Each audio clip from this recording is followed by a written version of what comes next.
Kung Pow, Enter the Fist. Now, to be completely honest, this one kind of skipped past my radar when it was released back in 2002. Who knows, maybe I was too busy gearing up for the upcoming release of Episode 2, Attack of the Clones, because I guess sooner or later we have to learn life is full of disappointment. However, when I finally saw it on cable TV a year or two later, the main thing that stood out to me was the Matrix bullet time cow fight scene, where the cow shoots out milk, and the weird face on the main character's tongue. In this movie, which is a kung fu spoof, entirely built on one joke alone, which is, how awkwardly funny was the English dubbing in those old kung fu movies? So today we're going to celebrate this piece of obscure cinema by looking into 10 things that you didn't know about Kung Pow, Enter the Fist.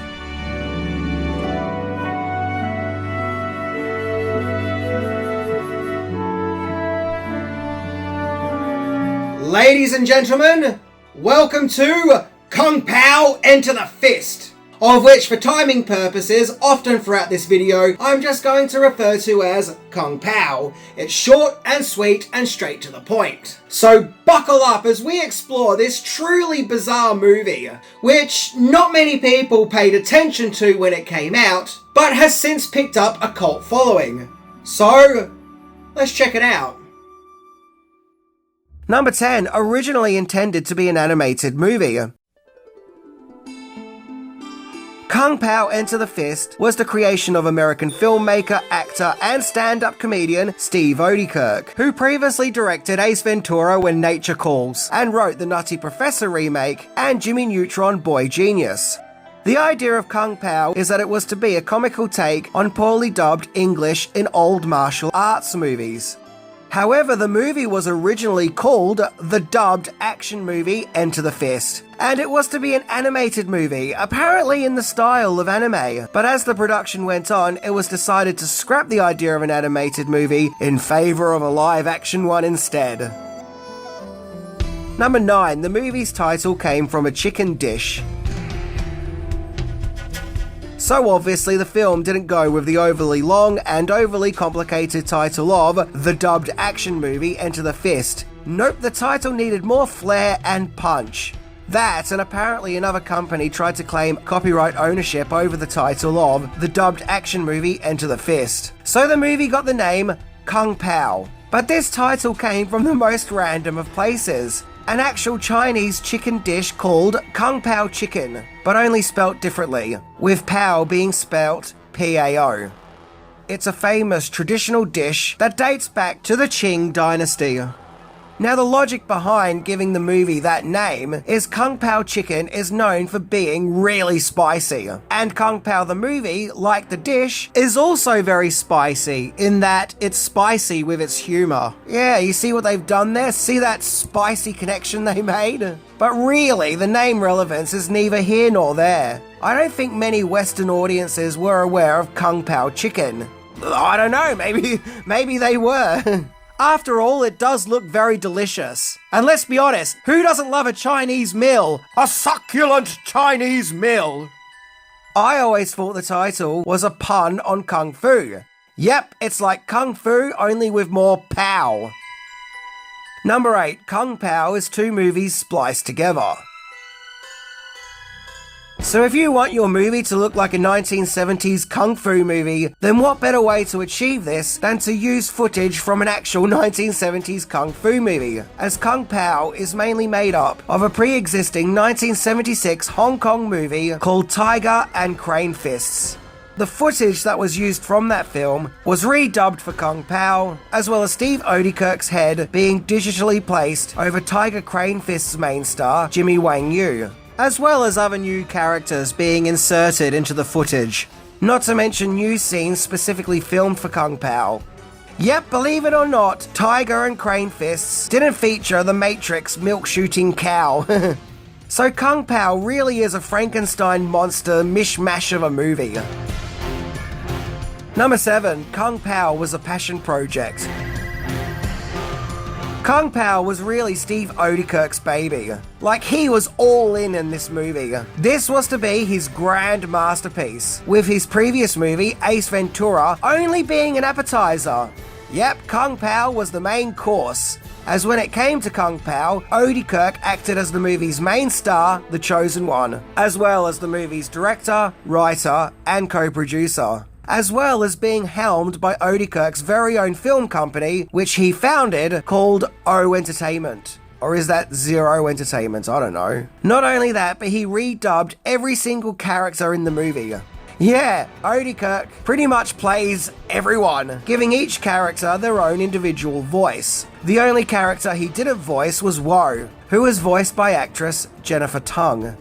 Going back to the first time I watched Kung Pow, I thought Odenkirk looked familiar, but I couldn't figure out who he was. I originally thought he might be that guy from Happy Gilmore who tells Happy to send the ball back home. You know, that sort of hippie-ish guy. But no, clearly they are not the same person, as that guy's hairline is already halfway on its way to Alaska. Hey, don't worry, it happens to the best of us, myself included. Number 6, filmed in a backyard. So Kung Pow had a budget of $10 million, so it didn't exactly have too much money to play with. I bet a great deal of that $10 million went into the Matrix bullet time cow. In fact, in order to save costs, several of the new scenes were actually filmed in Steve Odenkirk's own backyard. The scenes were filmed with a digital camera, and supposedly a desk lamp was used for lighting in these scenes, and a hairdryer was used to create wind.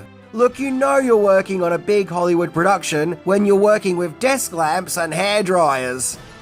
I don't know what it is, but I just love the fact that once upon a time, the main star and director of a Hollywood movie could simply film scenes in his own backyard. There's just something really charming about that, in my opinion at least. Number 5, Kung Pow was intended to be a trilogy. It seems that Odenkirk had big plans for his golden opus known as Kung Pow Enter the Fist, as it was his intentions for Kung Pow to be a trilogy. However, in a 2022 livestream, Odenkirk admitted that when it came to making more Kung Pow movies, 20th Century Fox, who distributed Kung Pow, were simply just not interested in making any more Kung Pow movies, and well, that was it. Simple as that. It was good night Vienna for a Kung Pow trilogy. However, Odenkirk was still open to making spiritual sequels, with one of them being a comical take on old-school spaghetti westerns, and one was to be a spoof of old-school swords and sandals movies. So what do you guys think? Would you be up for a Kung Pow legacy sequel that rips on other old movie genre tropes? Number 4, the music of Kung Pow. The score for Kung Pow was provided by Robert Folk, who has actually provided music for many movies, including iconic comedies like the Police Academy film series, Can't Buy Me Love, Loaded Weapon 1, and, Theodore Rex? Yay, I guess. The music does wonderfully capture the old school 1970s kung fu movie vibe, so the music does go well with the movie. Okay, get this though. According to IMDb, the main theme of the movie is actually a sped up version of the theme of a 1967 game show called Ask the Family. Kung Pow features a song called The Chosen One, which was an original song put together specifically for the film and was created by composer Martin Blasek, with the Chosen One song often being considered a highlight of the movie and something that really stood out. And look, you know it's the very early 2000s when the Master Tang character says that he likes NSYNC. Keep in mind, this was an era when Justin Timberlake's hair looked like ramen, or as we call it here in Australia, 2-minute noodles, and he sang songs about how it's gonna be May. Number 3, the most iconic scene came from a commercial. Okay, so I've mentioned several times now the iconic scene where the Chosen One fights a cow, which is obviously a spoof of The Matrix Bullet Time. As in the late 90s and early 2000s, The Matrix was the new big thing, and so its iconic bullet time sequence was constantly being parodied in movies at that time. However, the idea of the main hero fighting a cow actually came from a milk commercial, which was broadcast in the year 2000, in which the video game character Forrest Law from the Tekken series fights and loses against a cow. Yeah, you can see the similarities and inspirations to turn this otherwise funny commercial into a gag for a big Hollywood movie. So yeah, it wasn't entirely just a rip on The Matrix, but an actual commercial for milk. I guess you could say that's moveless. Get it? It's like a moo, but only mixed with marvelous. Moveless. Okay, I'll be quiet now. That joke was utterly ridiculous. Number 2, sequel gag.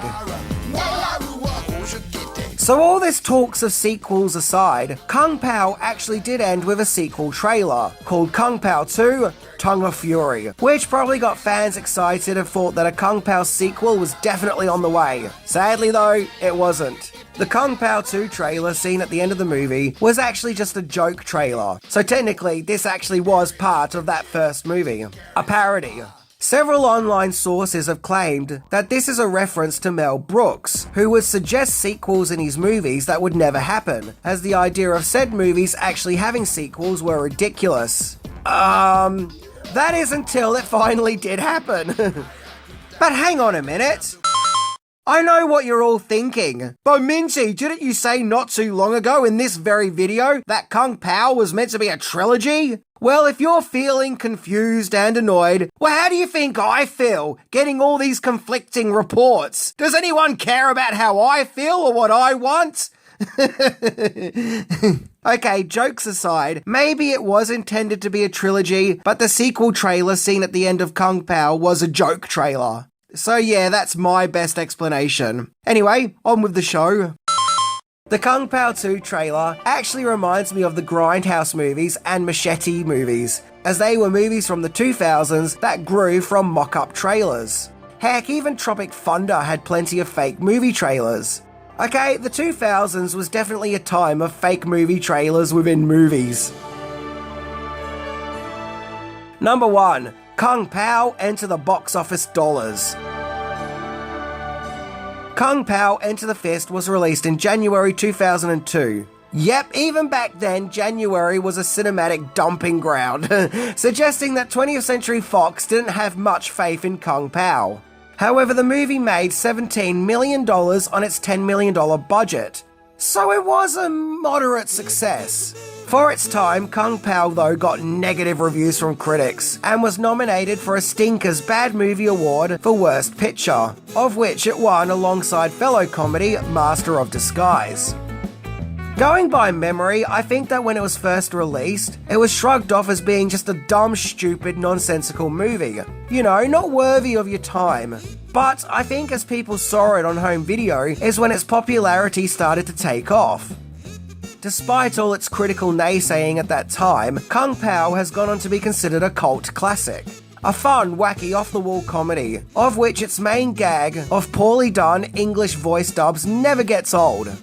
A movie which often gets celebrated and referred to as a masterpiece of the absurd.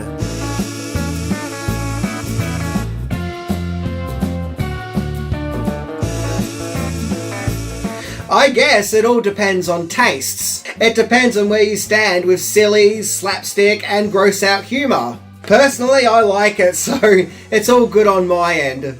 Now, although many would argue that Kung Pow is not high art or high cinema, for its time, Kung Pow was actually kind of groundbreaking, as the idea of getting an old movie and inserting new characters into it and really making a new movie out of it had never really been done before, or at least not to the best of my knowledge. This was kind of like the cinematic version of doing a cover song.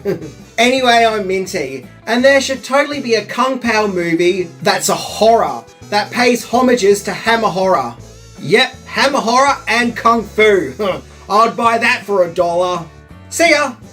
I only made a lousy 20 cents doing that.